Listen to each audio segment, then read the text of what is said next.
Welcome to the Athena Wellness Podcast, the show that invites you to take a seat around the community fire and listen to stories that inspire. I'm your host, Kathy Robinson, author, coach, and founder of Athena Wellness, a company that's dedicated to supporting you as you create your next chapter, turning life transitions into transformation.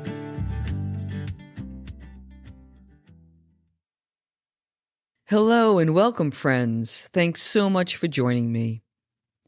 Before we get started, I wanted to mention that I have a new free resource. It's a short guide titled 5 Questions to Explore a Soulful Second Chapter, and it's perfect if you're thinking of leaving your professional career and considering what's next. You can download it at athenawellness.com/reimagine, and I'll also put a link in the show notes so you can check it out. Let's begin today's episode. I'm excited to announce a new segment we're introducing today. It's called Midlife Coaching Conversations, and the topics are inspired by listener, client, and student questions I receive, ones I think you'll be interested in learning more about. And if you have a topic you'd like me to cover in a future episode, drop us a line at hello@athenawellness.com.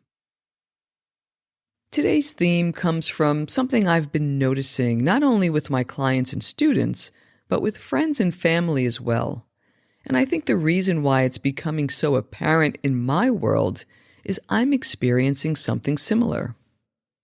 Here's the trend I'm sensing. The source of motivation in our professional and personal lives is shifting. Put another way, the things that once drove us forward are changing. We're no longer looking for a life that's full of activity and stuff. We're looking for a life that's fulfilling. This can be attributed to maturity in what we've already achieved, but there are also deeper undertones. So let's look at both. The first is maturity, the natural process of aging. Our needs shift as our life evolves. The first half of our lives are all about building our careers, starting our families, and planning for a secure future. So it makes sense that most of our energy is aligned with more material concerns. And as Abraham Maslow wisely pointed out, once those needs are met, we can choose activities that support our self-actualization. Another aspect of aging is that our own mortality becomes more prominent. Seeing our parents, family members, and friends complete their life journeys can lead us to reevaluate our own priorities and where we want to spend our energy and the time we have remaining. The second set of drivers, as I mentioned, are deeper. The ones that come to mind for me are increased self-awareness, generational drivers, and evolving values. Let's take a look at each. Increased self-awareness. This comes through introspection and reflection to better understand our life and world experiences. This process gives us the insight we need to refine our understanding of who we are and what matters most to us. Next are generational drivers. And this is an interesting one because it will depend on the combination of when you were born and when your parents were born. I was at the very beginning of Gen X, and we were known as the latchkey kids, experiencing new levels of independence because our parents worked. Match this up with my World War II generation parents who lived through the Depression. This combination in general creates an outlook of someone who is fiscally driven, discerning, and pragmatic, coupled with an entrepreneurial spirit and a socially inclusive worldview.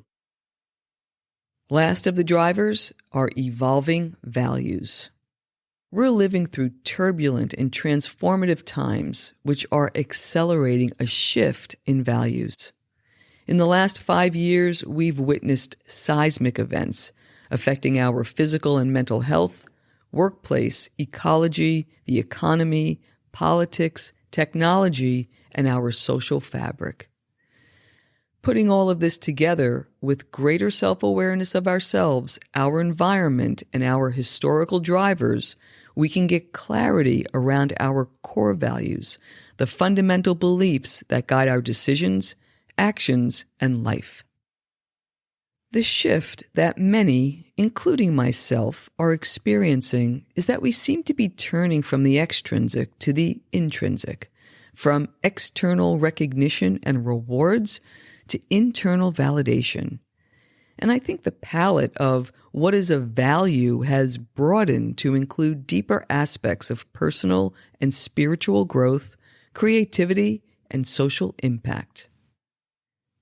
With that as a backdrop, it's easy to see why aligning with societal expectations or climbing a predefined success ladder becomes less compelling, even if we get to the top rung.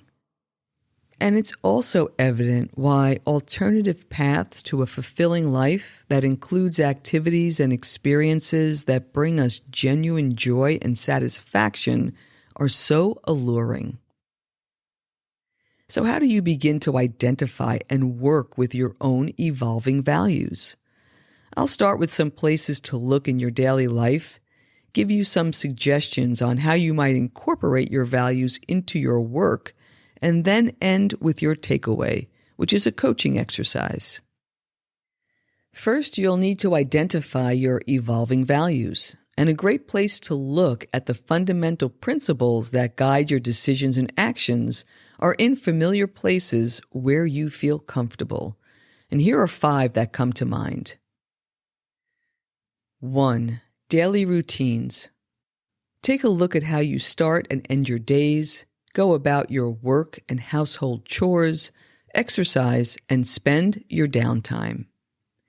2. Habits. Take a look at the behaviors you repeat unconsciously, such as when you check your phone and social media or when you numb out with alcohol or television. 3. Beliefs. Take a look at your convictions and established opinions and how they impact your thoughts, outlook, and actions. 4. Relationships. Take a look at the dynamics and patterns in your interpersonal relationships, including your partner, family, friends, and colleagues. And 5. Lifestyle choices. Take a look at your dietary preferences, spending habits, and recreational choices. As you scan these areas of your life, look for where you've fallen into a comfort zone to identify where there's opportunity for growth and change. When you challenge your status quo, you open yourself up to personal development, resiliency, adaptability, stretch goals, and new aspirations. Disrupting your own status quo creates room for new experiences and moving beyond a life that's full to one that's fulfilling. The second way to work with your evolving values is to incorporate them into your work life. If you're looking for a next chapter career, here are 5 that come to mind. 1. Entrepreneurship. You might decide to start your own business that leverages your existing expertise, or find a way to incorporate a passion into your vocation of choice. 2. Board positions. Put your leadership skills and strategic thinking to work as a board member. This is great for business leaders to stay current and engaged while making a difference for an up-and-coming business. 3. Nonprofit work. This is a great way to apply your skills to a cause you care about while making an impact for the greater good. 4. Mentorship and coaching. You can find ways to share your knowledge and experience at any point in your career. It's impactful to others and rewarding to you. And 5. Creative pursuits. When you daydream about how to spend the perfect day, what are you doing? Whatever the dream, a great place to start is to find ways to learn more about it and engage with others who love it as well. The fun part of these seemingly intuitive opportunities is mixing and matching them. For example, you can combine creativity, entrepreneurship, and nonprofit work by establishing an after-school program that includes writing and meditation for at-risk kids. Or you can combine coaching, creativity, and entrepreneurship by offering workshops to corporations that are looking to enhance innovation as part of their business leadership training. And now, your takeaway. Here's a coaching exercise to help you create an evolving values compass to move you from full, meaning achievement mode, to fulfillment by aligning your values with your work. This exercise is great if you want to further incorporate your values into the work you do today, or if you're planning for a career transition. Here are the 5 steps. 1. Turn a piece of paper sideways so it's positioned in landscape format. Draw 2 large circles side by side and divide each circle into quarters. You can do this by drawing a line down the middle vertically and another in the middle horizontally. Each circle will look like a pizza cut into 4 pieces. Label each point like a compass: north, south, east, and west. The circle on the left represents your full state. That could be your current or last professional situation. And the circle on the right represents your ideal professional situation or your fulfilled state. 2. Start with the left-hand circle. Under each direction, write a value with the most important one at the top under north. For example, in my last corporate role, I might have written growth, impact, and collaboration under east, west, and south, with security at the northern point on the top of my compass. 3. Then take some time to reflect on what would bring fulfillment to your professional life. What values rise to the top of the list? For example, when I started Athena Wellness, I would have written creative, lucrative, and location independent under east, west, and south, with freedom at the northern point on the top of the compass. 4. The difference between the 2 diagrams illustrates your shifting values. So now it's time to bridge the gap between the 2 diagrams. The objective is to determine how to incorporate your evolving values into your work. Suggestions include developing value-based skills and expertise, seeking new opportunities in your current firm, volunteering for values-based projects, and exploring values-based entrepreneurship or a side gig. And 5, create an action plan focused on at least one of the bridge gapping strategies and then execute it. As we bring this episode to a close, remember that the feeling of being full can arise from numerous experiences. Perhaps you've achieved all you wanted in your current position. Or maybe you've reached a level of material success that you've wanted, yet you find it feels devoid. If so, I hope you'll consider working with the strategies and exercise we covered. It's time to build a meaningful future filled with purpose, growth, and impact, moving beyond the climb to fullness to an enriching life of fulfillment. I'll leave you today with the words attributed to Susan Polish-Schutz. Quote, "This life is yours. Take the power to choose what you want to do and do it well.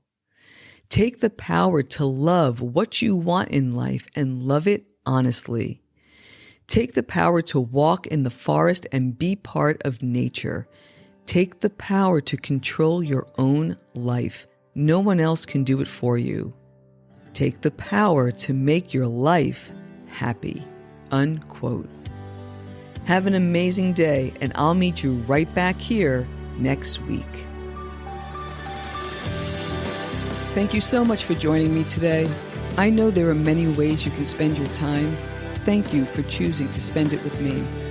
Until our paths cross again, be kind to yourself and show your warrior spirit some love. If you know anyone who could benefit from today's episode, please pass it on. And many thanks for supporting the show by subscribing and leaving a review. It means a lot, and it helps others find their way to our circle. If you'd like to access the show notes, have a question you'd like addressed on a future episode, or would like a transcript of this episode, visit www.athenawellness.com/podcast. Until next time, be well.